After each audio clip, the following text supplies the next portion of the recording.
almost friend is Mensaka Award, the Highlife DJ of the year, Guinness Ghana DJ Awards. I was like, a portfolio here, shows the Kojomi Auditorium. I only have Budin Sewanya. Highlife DJ of the year, Papa Bills, Hits FM, it's Body Beats, DJ Paco Rich, Plus FM, DJ Hitman, VL FM, DJ Kobe Rich, Breeze FM, Oyo Kodishe Kofi, Accra FM, DJ KA, Kesben FM. And the winner, DJ KA, Kesben FM.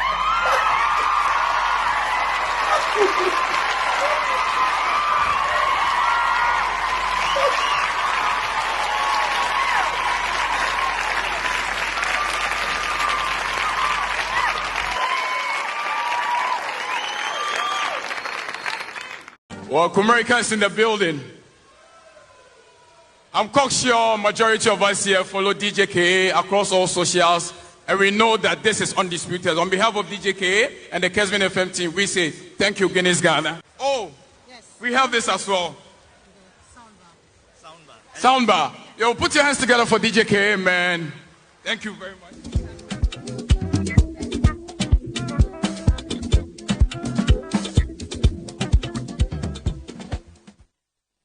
Nams, hey, media me mama because minim sanya Diana. Minya, Osha was I organizer.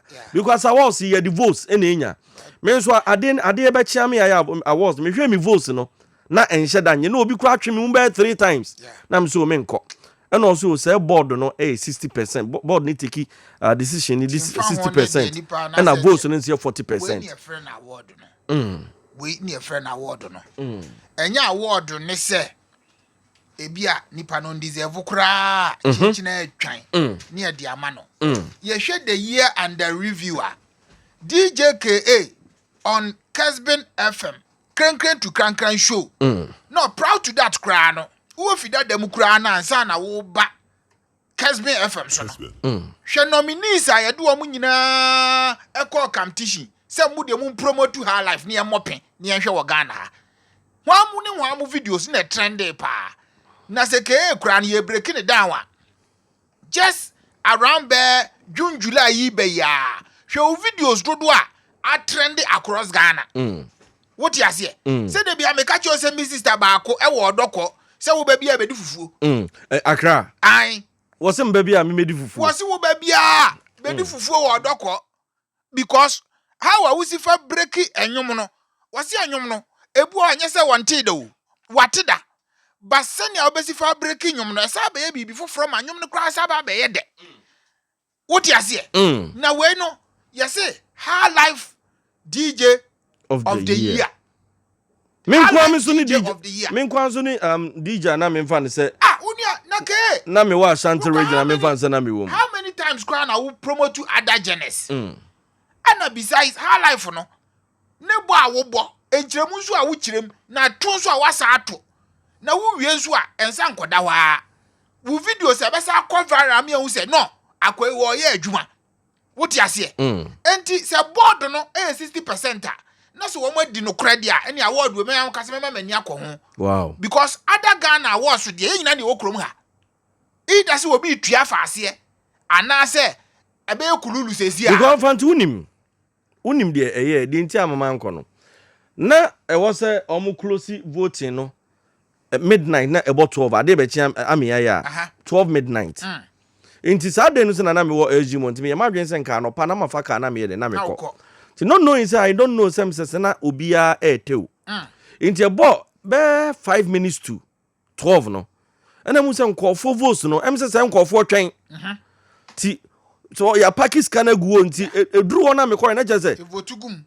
Je se ya twi votes no be de o na me se no. Ade we de so se me nko yi sika emfa. Ade ye nominate ni vote no. Me nyi ntum se ya award. Ana me yesa da bi ade we de me nko yi sika na me mfa nye den. Me mfa nkoto me nko boss aka nti o chena me nye den me nko.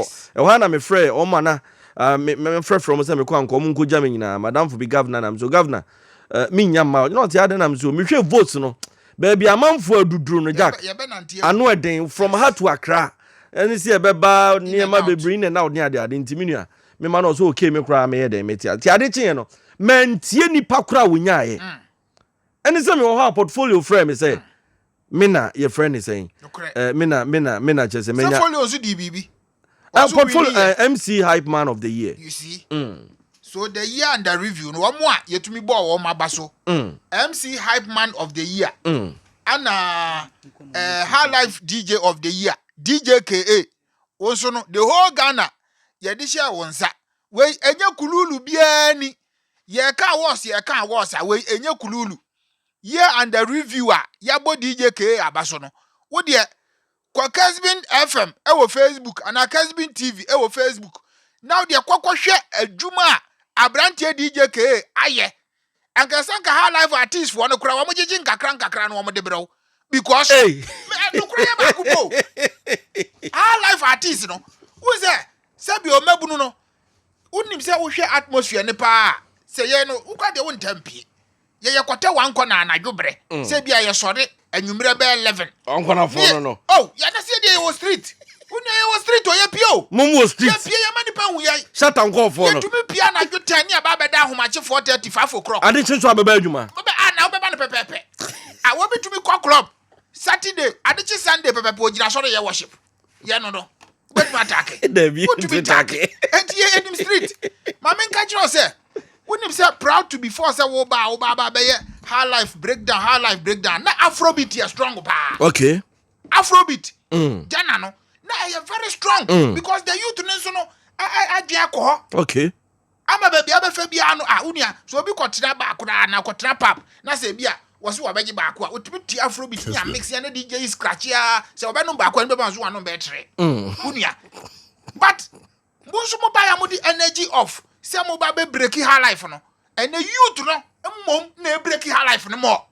yes what you shege ya enamusu ya wasa call viral more oye wo ye fancy oye o can university anka wa aka no kro can nkeke university ni girl or the Highlife yeah then onu ope R&B and ope slow jam cools bi Celine rock bi what the Highlife for ya then what you say as we break it down wa am send message kura my daddy Lumba say daddy Mr. Nkwara na ya na yesusu anti wasi na ewom no yeah breaking it down you see the love for Highlife no it takes people like Djka so better radio ni so no be break ade no ama omanya love na fancy unim say me post here no che say enye congratulations o word ni you deserve it you deserve it you deserve it before I say we nominate you ndey na me ka kire o no you nominate ndey na me ka kire o o ka kire me say o say Saturday na ba for blogger o say o man fam ama me ane awam yes asama o kan na me ka cho say mfante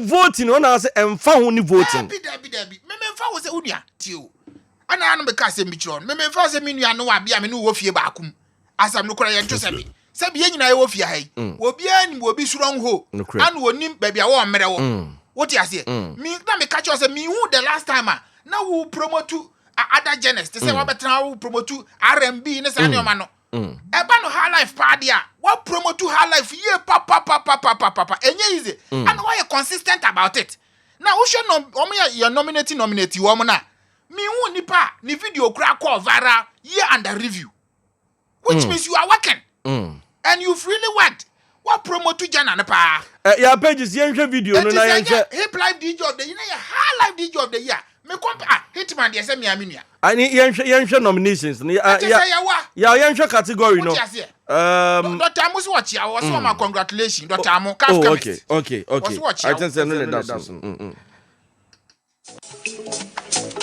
Highlife DJ of the year Papa Bills Hits FM It's Body Beats DJ Paco Rich Plus FM DJ Hitman VL FM DJ Kobe Rich Breeze FM Oyo Kodishe Kofi Accra FM DJ KA Kesben FM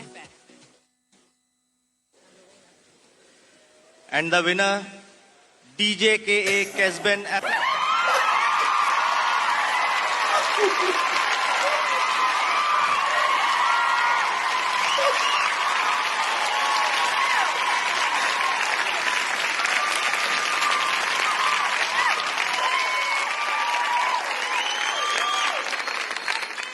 Well, Americans in the building.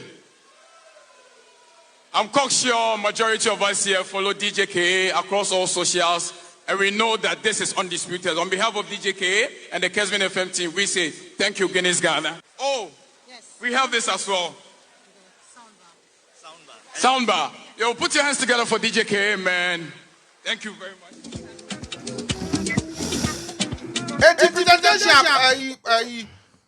MC portfolio so here, it was on point. Very snappy, so no. It was really on point. Representing very, very well, pa. What you say? Some no kind, no. Or say I hope someone will follow Djka, him so deserve it. And one was Zambia, and what a brand here portfolio, we are saying, Nkaunia, a few minutes be the main share. Maybe a platform. Same as me around town.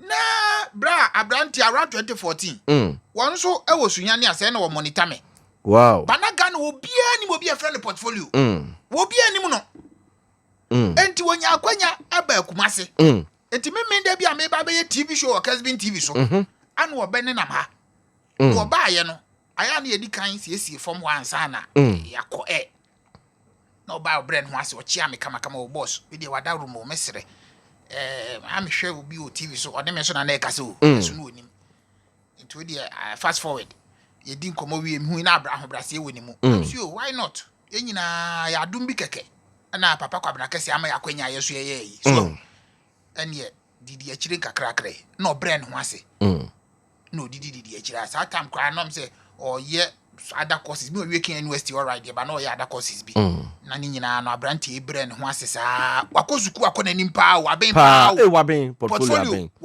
waben pa ye kan ben so bia ben ya waben se ni osifa brand ho ase no enye easy ana obedi di akire nkakrakra through me ana Mr Bones ana portfolio nkakrakra enso ye ma na platform ono so ye dey ono so build ya wa mananka ho no asa so build ono ane ho o media space ni one thing I know munim no so obi bua wo no na wo so wo bua wo yes me kan no yes me first microphone am the man no e can university ni e Vox Pop na am the camera si nanim me kai that video no pese me hwe files ni ma na me yinam de besere no ene ya wa hiti enti me hu ni say ya na mani age what you say bra se me ti wanim say se wonim ha wa mete oh yeah sa ade we no se nka wondi unu ya na me ben kan kire wana obeka me be ka kire wo obeka me ka kire wo se ake ade we de no ade we de akwa ba akwa no wo na eye ne dia me hwe nominees na so ya wo dia ya wo dia ade ya wo dia so na ya wo dia I remember so kind se Ghana ye begdi no krepa de abra nka wo se eba uko social media na what is say obi no wo ko se we de abra we de undeserve enso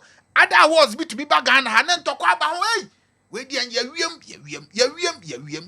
we obi anu waka ya wiem there will be a crown nyina DJ Paco Rich crowd of frame and ra you see congratulate him nyina congratulations on kwa so we so cry a lesson to am ye ya wash no any reward for no yempe matua fa akire ana we na deserve yem fa ma we esa mama de na ye basa we mo chire say yeah experience no wasoro yes o Guinness for na ye won Guinness yeah ya mi nhira wo mo pa so na Guinness for na ye award we ana wo mampa kaka mi anye ana bi be ya na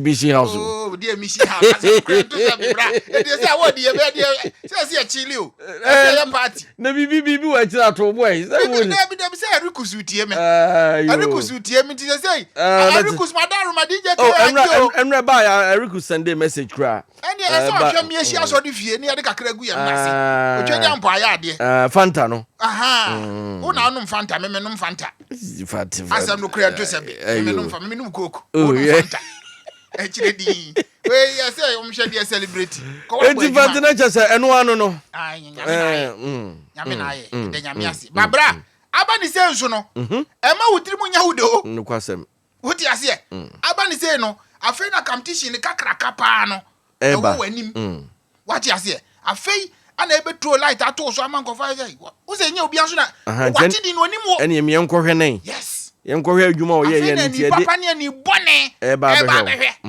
enti we na ba e ya basobo na so e challenging wuti ase ti afei kwa na say osore waka both spiritual and then physical what did I make an Matthias, no to me Pimco and him because dear. And yet the sky is the limit, heaven is the limit. Me da asemi What I say, no Pimaco and him say, Bibia to me a koso kama pa. But it's a said, dear Fro. A day, what body for a day? Highlife DJ. Guinness Ghana Highlife DJ of the year. 2024. Sanity. Congratulations, my brother. Me da say. You deserve it. Me da say. But say we near chile peka kragu e. Only problem. Was say, near what auntie o, na di okwate yenso a, ya no me wan hu ase kire kura o. Neba ni sei ni ai, me di afase ama na famase no a, me di nkan for me aka for me a o. Nanso ketu abe famie no. Mema kesi afa me pereko. Sike di kwakose chitiri nwa, ama ni tiri nwa mfuda no o. Afeso na se ye maso a, na ntakrabu anyi na edwane. Ni ohunu bi pen no sa kwa mi so ohunu bi emu dai. Na modi emu mfanya mi. Beto menwoma minya amane ai. Ye nchimi nkotumi ne bi niye. Eno ti asemi bi ni ai. Ye nchimi nkotumi ne bi niye. Midi magura minya amane ai. Konko si koko minya amane. Midi magura minya amane ai. Koko si koko minya amane ai. Hey. Anokwasem Sanetie. Anokwasem no kai me ma me kai ampa Sanetie. Swantie ni ngomati kopo. Yetu fo no watie.